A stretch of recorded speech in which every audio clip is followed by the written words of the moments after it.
पुढची बातमी उल्हासनगरमधून। उल्हासनगरमध्ये लव जिहादचा धक्कादायक प्रकार समोर आलाय। एका मुस्लिम तरुणानं विजय असं नाव सांगून हिंदू मुलीला प्रेमाच्या जाळ्यात ओढलं आणि लग्नानंतर बिहारमध्ये नेऊन मुस्लिम पद्धतीनं बुरखा आणि हिजाब घालण्याची सक्ती केली। याशिवाय तो गोमांस खाण्यासाठी जबरदस्ती करत होता असाही आरोप करण्यात आलाय।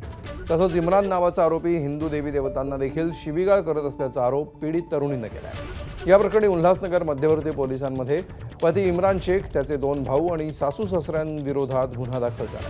पोलिसांनी इम्रान शेख आणि त्याच्या 2 भावांना या प्रकरणी अटक केली आहे।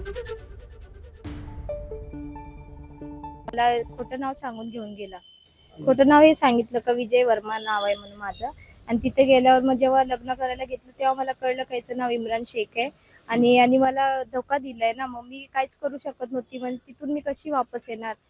बिहार म्हणजे असं वेगळं पडतं ना मुंबईपेक्षा।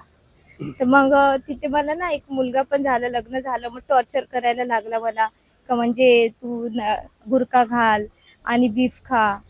एकदम जास्त म्हणजे घरवाले पण त्याचे टॉर्चर करायला लागले, मारहाण करायला लागलेले मला। ती हिंदू असल्यामुळं तिला ते मुस्लिम धर्म स्वीकारण्याबद्दल तसेच बुरखा घालण्याबद्दल तिला दबावला।